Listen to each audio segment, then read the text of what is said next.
Hollywood directors take pride in their creative freedoms, but sometimes they take things way too far. Here are 15 controversial films so bizarre that Hollywood has tried to bury forever.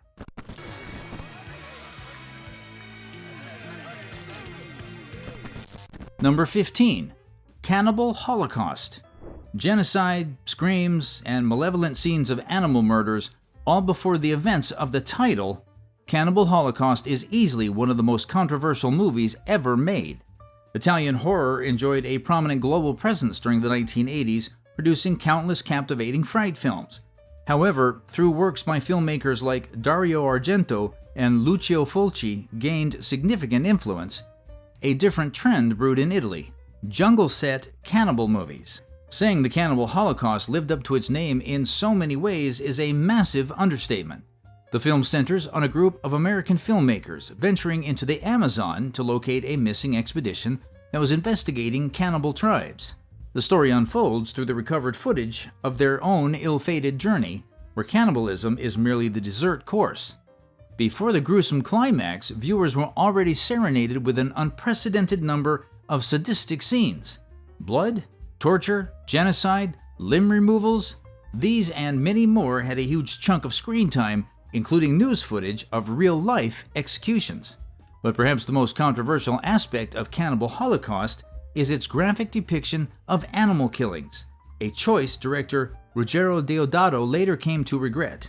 Reflecting on his rural upbringing, Deodato explained that witnessing animal deaths was common and that these scenes were intended to reflect survival, both within the story and on the set. The crazy part?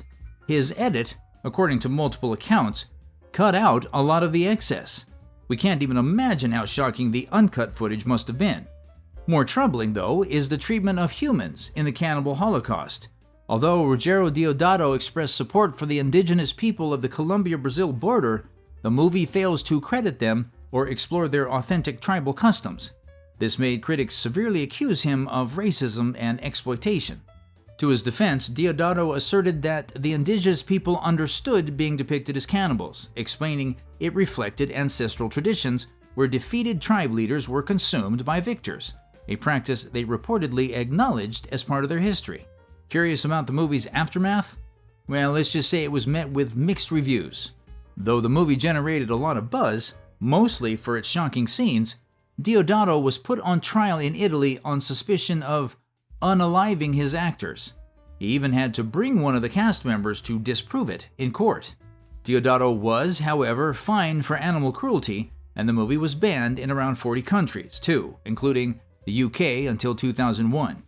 In line with its controversies, it's thrilling that Cannibal Holocaust's disturbing content has been less imitated. It's a relief for society, censors, the environment, and everything under the sun. Number 14. The Birth of a Nation.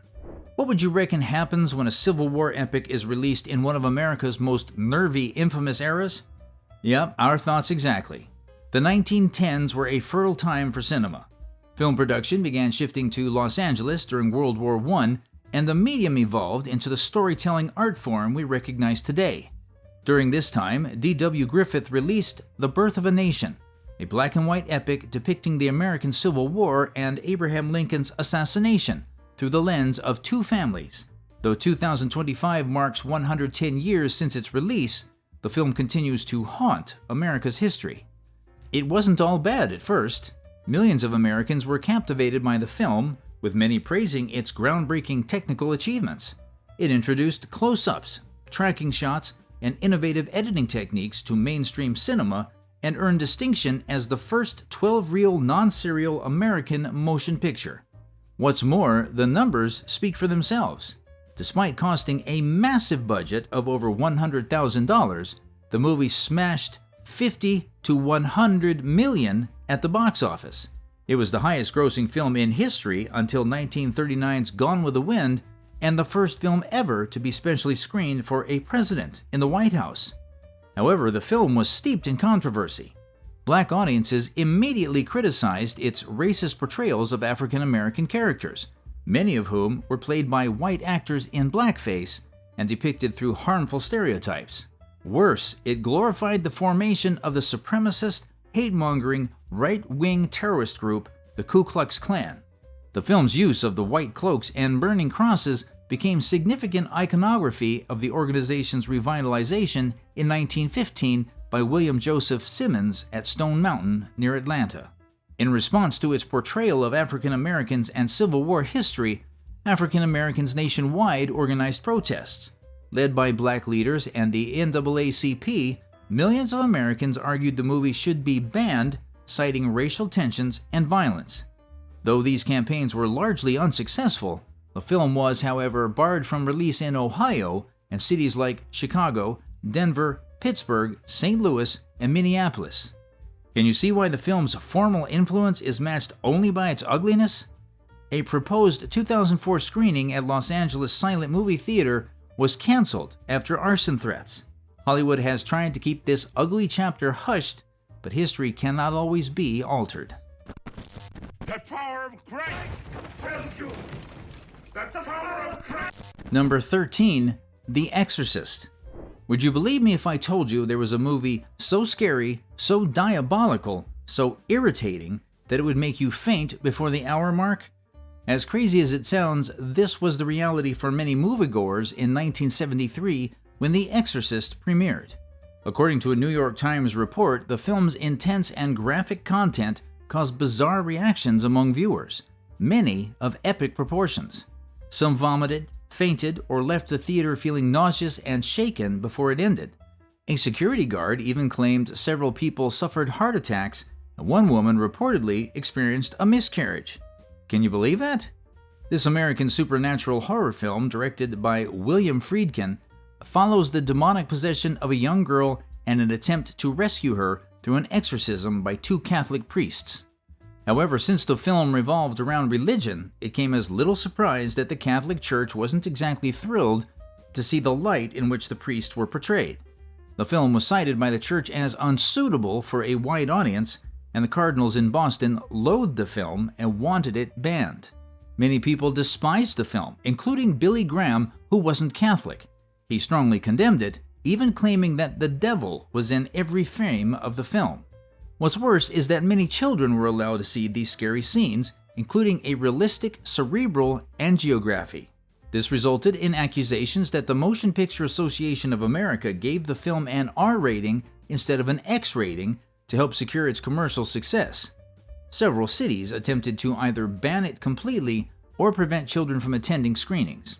That being said, not everyone held a grudge against The Exorcist and called for the film to be banned. Many churchgoers were able to look past the controversy, believing the film revitalized the power of faith. However, the ongoing controversy surrounding its release resulted in the film being banned from home sales in the UK for several years, and its trailer was also pulled from American theater screenings. Up next is a film commissioned by Adolf Hitler himself. Number 12, Triumph of the Will.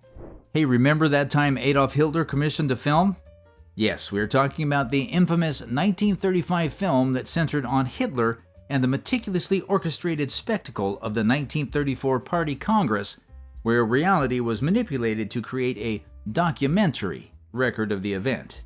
To her dying day, director Leni Riefenstahl maintained that she was not a Nazi. She simply created the most iconic piece of propaganda ever made about them. Yet, in 1939, while filming Nazi propaganda about the Wehrmacht's invasion of Poland, Leni Riefenstahl reportedly witnessed the execution of 30 Jews by the Nazis. She later claimed she was held at gunpoint to prevent her from intervening, but this account lacked evidence and was never tested in court. What we do know, however, is that just a few days after this incident, she filmed Hitler's triumphal entry into conquered Warsaw. Everything about the film is controversial.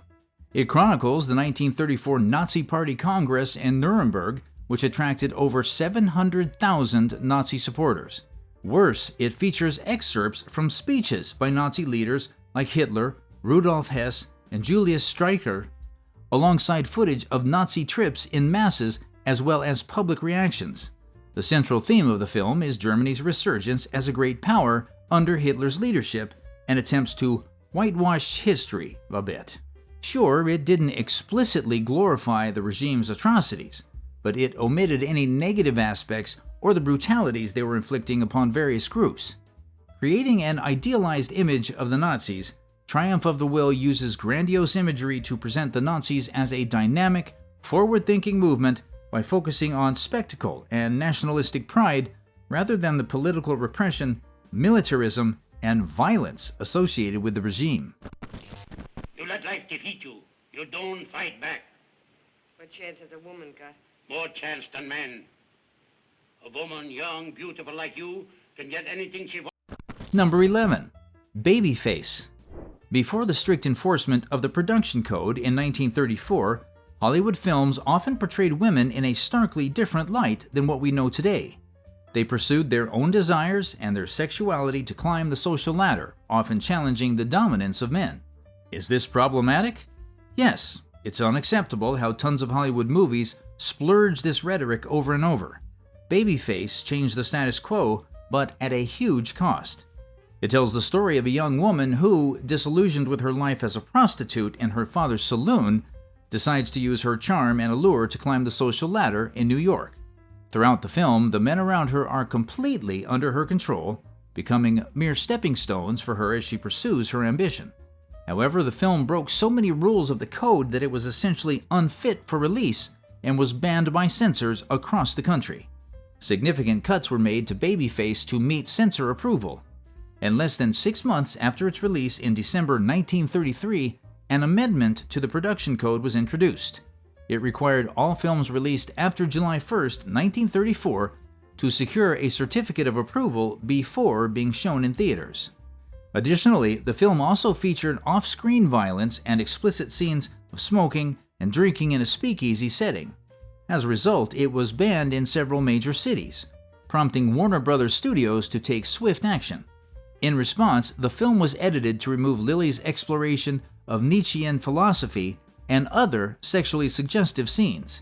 Revised dialogue and a new ending were quickly added, and the New York Censorship Board approved the modified version in June 1933. The original cut of Babyface was thought to be lost until 2004 when a print of the original negative was discovered at the Library of Congress. Not to sound like a conspiracy theorist or anything, but could it have been the industry's attempt to bury the original cut forever? It makes a lot of sense, given controversial films like the next one on our list. Number 10. The 120 Days of Sodom. Nauseating, shocking, depraved. These words and many more have been used to describe Pier Paolo Pasolini's brutal 1975 film Salo, or The 120 Days of Sodom. Where do we even start from? Apart from having an overwhelmingly dark theme of power, sadism, and corruption, the film is loosely inspired by the writings of the Marquis de Sade. It portrays a group of powerful fascists who abduct young men and women, subjecting them to severe physical and psychological abuse. Many of the scenes showed explicit depictions of violence, torture, sexual assault, and degradation. The extreme acts committed by the fascist characters against their victims were downright disturbing and deeply unsettling. But just when you think you've seen enough, a new layer unfolds, equally as provocative. It showed human slaves on chains wrapped around their necks, used as instruments for the fascists' pleasure and control. Following its release, 100 Days of Sodom faced widespread censorship issues in multiple countries due to its explicit content and depictions of abuse. It was deemed offensive and banned in Britain and Australia. 20 years later, it caused a stir in America when the owners of a Cincinnati video store were arrested for pandering. Episodes of torture were transposed to Benito Mussolini's fascist Italy of the early 1940s, where sexual decadence could also function as a political critique of then and now. But good luck trying to engage on that high-minded level. The movie was banned in Britain and Australia and caused a stir nearly 20 years later in America when the owners of a Cincinnati video store were arrested for pandering.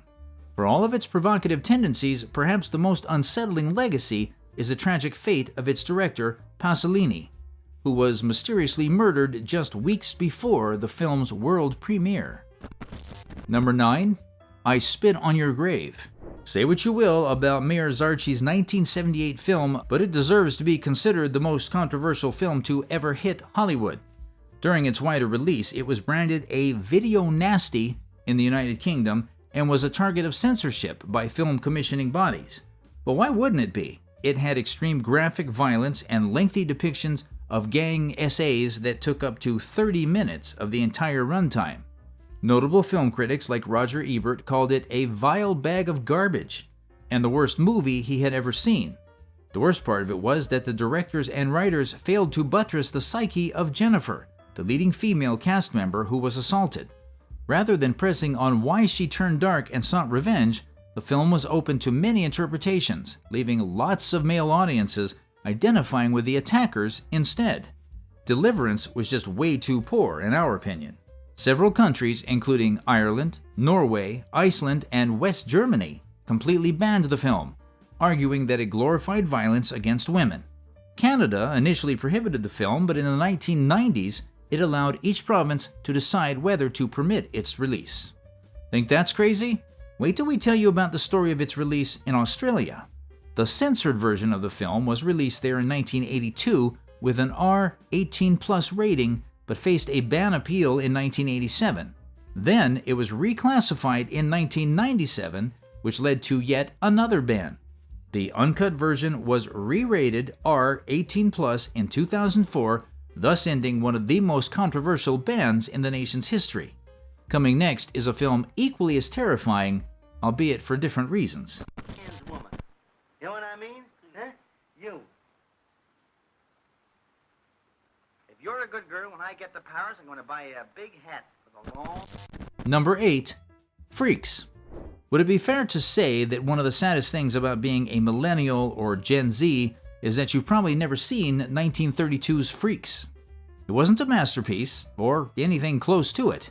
It was terrible, banned, and so loathed that no one even remembers anything about it today. To fully understand the traumatizing potency of this Hollywood shocker, close your eyes and imagine a director that's almost at the creative level of a stalwart like James Cameron. Yes, the James Cameron. The award-winning GOAT director stratospheres above the rest. Back in the 1930s, a man named Todd Browning stood at similar heights. Everything he touched seemed to turn to gold, especially Dracula, which became a global box office phenomenon and kick-started a new era of horror in the industry. When Browning was finally ready to bring his long-awaited personal project to life, a story about outcast carnival performers whose trust is betrayed by an insider, he sought a cast of real circus performers with physical deformities, much to the chagrin of MGM. Should he have listened to the studio? Perhaps. However, Browning was no stranger to the world of circuses and carnivals. He ran away from home at 16 and got employed as a performer, so he had experience casting and working with real-life sideshow performers. However, test screenings of the film were disastrous, with art director Meryl Pye recalling that many ran out of the set halfway through the preview. One woman even threatened to sue MGM, claiming the film caused her to miscarry. Worse, the public didn't seem to like it either. A 64-minute version made it to theaters, but was quickly dimmed after a horrified public reaction. It was so bad that MGM had to cut 30 minutes away, including an ending where Hans reconciles with his former love, Frida. In the aftermath, Freaks was either met with negative reviews or more extreme reactions, like a 30-year ban in Britain. Buried under the sand of time and Hollywood disasters, the film is only remembered by those who were in a hurry to see it. It also ruined the career of Todd Browning, a man once revered as Hollywood's best director. Number 7. Veridiana. Imagine making a movie about a nun visiting her widowed uncle at the urging of her mother superior. Sounds innocent enough, right? Well, not when it's Veridiana. This 1961 film didn't just co-win the Palme d'Or at Cannes or get named the best Spanish film ever, it later became one of the most controversial films in Hollywood's history. Luis Buñuel is no stranger to provoking his audience. He angered American audiences in the 1960s with his production of The Young One, a film that centered on modern racism. But back to Veridiana and how it angered the Vatican. In the opening scenes where the nun visits her uncle, she suffers from incestuous overtures and drugged seduction. The ending scenes were just as bad. Traumatized and changed, Veridiana returned to her uncle's place and had, questionable relations with her cousin and another woman. This aroused anger within the Catholic Church, Spain's dictator Francisco Franco, and the Vatican. In fact, the Holy See called it blasphemous, and Franco's regime ordered every copy of the film destroyed. It's crazy, right? Thankfully, the original negative was saved by a foreign company handling post-production. Still, the film was banned in Spain until 1977, 2 years after Franco's death, when director Luis Buñuel was already in his 70s. Though Buñuel himself claimed he didn't mean to be blasphemous, let's be real for a second. He kind of crossed a few lines. Plus, the Pope's newspaper tends to be quiet about issues like these, so you just know you've ruffled some feathers when you get called out. The Spanish censors were the most critical of the film's original ending. They forced Buñuel to create a new one that, and get this, implied a ménage à trois between Verdiana, her cousin Jorge, and their housekeeper, Ramona. Somehow that was deemed less offensive than the original scene. Number 6. Fritz the Cat. Life was completely different in the early 70s from what we know now. Most Americans gravitated to home televisions, and the cartoon hype began to pick up the pace. Children loved the fuzzy-wuzzy world it offered and could spend hours just in front of the screens. Still, the contemporary internet was a pipe dream. Parents couldn't surf the web for reviews of kids' shows, so purchasing felt like playing Russian roulette. We'll get back to this in a second. Enter the world of Fritz the Cat, a comic that made waves in the 1960s. Unlike mainstream comics, which were crafted to cater to audience preferences, underground comics were nothing more than a creative outlet for artists who sought an opportunity to bring their fantasies to life, no matter how depraved they were. Based on Crumb's family cat Fred, Fritz started out innocent enough, but the comics took a more risque turn, becoming more raunchy and explicit. He was a con artist, a smoker, a druggie, and made poor jokes about racial topics. Can you imagine kids reading such depravities? Now imagine them watching this. I'm taking a course in African studies at school. I had no idea you people were so civilized. Do you know that property values actually go up when a black family moves in? These and many more erupted when Ralph Bakshi in 1969 sought an adult-themed cartoon that would be suitable for a feature-length film. By the time it opened in theaters in April 1972, thousands of parents let their kids watch without being aware of its content, many of which were inappropriate for kids. Fritz stole cars, crashed them, got chased by cops, and even had an infamous frisky scene. Think that's sickening? You've seen nothing yet. Fritz the Cat had yet another inappropriate sensual scene with a horse and joined a terrorist team that wanted to overthrow the city's government, and he even helped him set a bomb at the power plant. How the film industry let it happen beats me, but one thing is for sure, Hollywood dearly hopes you forget that it ever happened. Before we go into the final 5 films on our list, consider subscribing to the channel and turning on post notifications so you don't miss any of our amazing videos. We've got loads of breathtaking videos lined up that you can't afford to miss. Subscribed already? Great. Here's number 5, Flaming Creatures. Let's be real, guys, there was absolutely no way Flaming Creatures wasn't going to make the list. The 1963 experimental film is not only one of the most bizarre and controversial creations in cinema history, but also the most polarizing. Directed by Jack Smith on a shoestring budget of $300, it was filmed on a rooftop in New York's Lower East Side and featured drag performers in an unapologetic celebration of chaos, debauchery, and nonconformity. But calling it out there is putting it lightly. Critics have been split right down the middle about this one. While some, like Jonathan Rosenbaum, hailed it as one of the greatest avant-garde films of all time, others found it downright unbearable. One director from the Homosexual League of New York even called it long, disturbing, and psychologically unpleasant.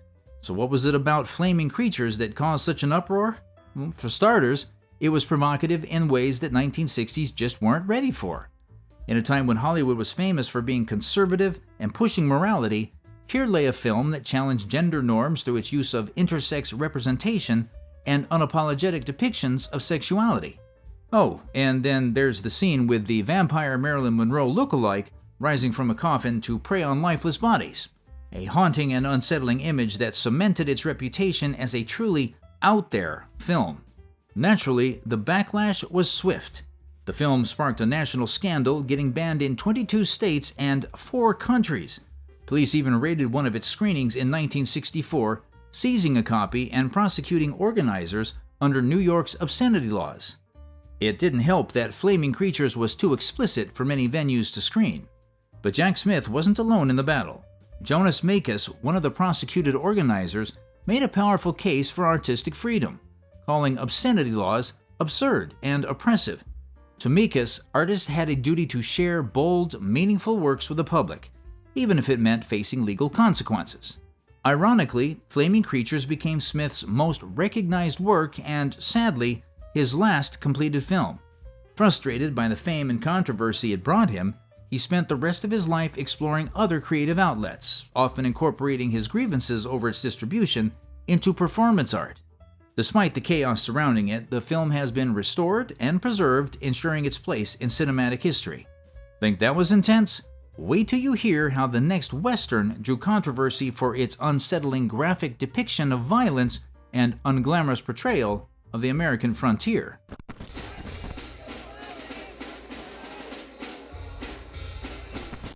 Number 4. The Wild Bunch.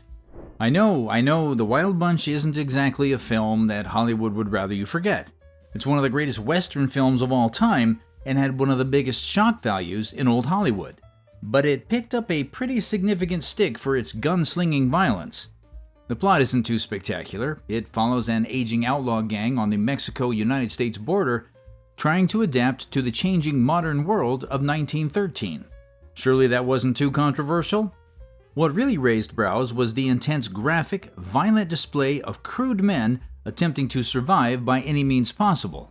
Aside from the gripping opening ambush and train heist, the most debated scene is the climactic shootout between Pike and Deke's men. This extended, slow-motion massacre had an infamous graphic depiction of bloodshed that was unlike anything the industry had ever seen yet. Lasting all of 5 minutes, the scene left behind a gruesome trail of bodies. Limbs were blown away, faces were shot, and everything was just disturbing. It didn't help that the slow motion was amplifying the carnage. Critical reception was divided, with many expressing concern over the necessity of such violence. Number 3. The Birds. History may remember The Birds as one of Alfred Hitchcock's finest films. However, we all know the industry loves to keep its dark secrets. The one on the birds, though? Diabolical. It was so bizarre, yet hidden, far beyond the eyes of the public. Prior to the film's release, rumors began to circulate that Alfred Hitchcock and Tippi Hedren suddenly grew a frosty relationship. Some claimed they fell apart because of his romantic advancements, while others felt Hedren was displeased with his methods, but it turned out to be both.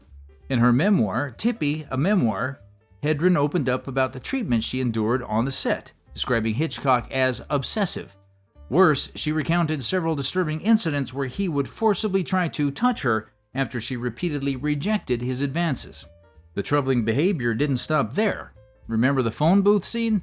Viewers loved that iconic scene, but it was a nightmare for the Golden Age actress. She was seriously injured when a pane of glass shattered across her face, leaving her with visible scars. And guess what? This incident was just one of many unsettling moments on set. Though Hedren later claimed the assault took place after working with Hitchcock on Marnie rather than The Birds, her memoir and subsequent statements created some confusion regarding the exact timeline. Regardless, it's clear that Hedren's experience on The Birds was a traumatic one, and the horror she faced off-screen was just as disturbing as the bird attacks on film. It's just sad that the industry tried to bury Hitchcock's sins rather than exposing him for the man he was. Coming next is one of the biggest hot messes in Hollywood history, a film whose debauchery is only matched by its legendary bore.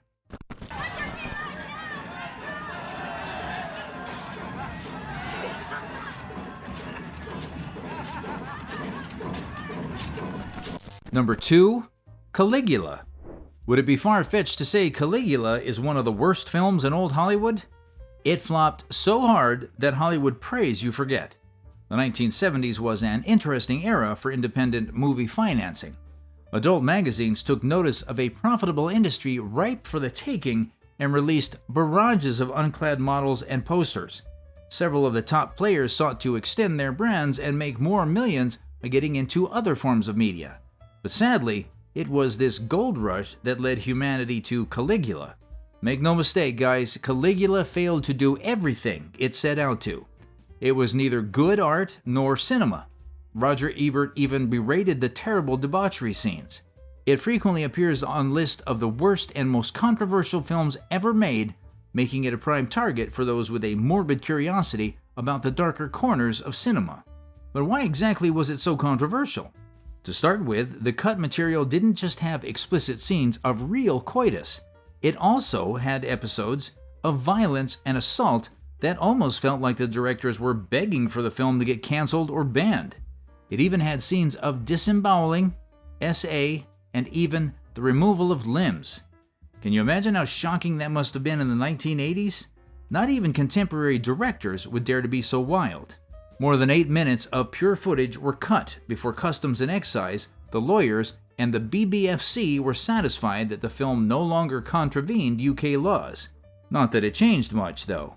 Even after the substantial edits made to the film, press reports labeled Caligula as the most controversial film of the 80s, prompting several local authorities to review it firsthand and cause even more trouble for everyone involved. Number 1. Clockwork Orange. Culled from Anthony Burgess's 1962 novel, it didn't take long for Clockwork Orange to hit the tabloids for all of the wrong reasons. Set in a dystopian near future, the film follows Alex DeLarge, a ruthless criminal, thief, batterer, and murderer who undergoes experimental treatments to suppress his violent tendencies after his arrest. You don't need to be a genius to see why Clockwork Orange was met with scandal and controversy immediately after its release. The story featured violence, fully unclad scenes, and was very mean to women. Worse, it even showed extended scenes of SA, with the gang members singing and joking all the while. The film sparked intense debate, with politicians questioning whether its nihilistic themes overshadowed any artistic value, and newspaper columnists labeling it everything from misogynistic to fascistic. Social critics were even worried that its devoted fans might imitate its violent behavior. After months of defending the film, Kubrick himself decided to withdraw it from circulation in England, where the controversy had escalated. As a result, A Clockwork Orange was not publicly screened there for many years. In addition to being withdrawn from circulation in Britain at Kubrick's request, A Clockwork Orange was banned in Ireland from 1971 until 2000. The film was banned in Singapore for 4 decades, with its first screening in 2011. Kubrick's adaptation was also prohibited in Spain under Franco's dictatorship and in South Africa during the apartheid era.